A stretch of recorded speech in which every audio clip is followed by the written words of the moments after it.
Heboh video balap liar malah jadi adegan baku hantam. Sudah mengganggu banyak orang, nyatanya balap liar masih saja banyak ditemui. Bahkan tak jarang juga adegan baku hantam alias bertengkar di balap liar. Seperti kejadian yang satu ini. Suasana langsung kacau begitu seseorang memukul salah satu pelaku balap liar. Awalnya pemuda berkaos hitam itu juga bersama dengan perempuan naik Honda Scoopy. Namun dia malah lanjut menghajar cowok yang siap balapan. Aksi tersebut langsung terekam kamera seseorang di lokasi kejadian. Seperti video yang diupload oleh akun Instagram @trialnusantara. Dua pemuda itu terlibat saling baku hantam satu sama lain.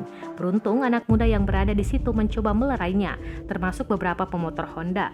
Netizen pun langsung heboh lihat kejadian tersebut.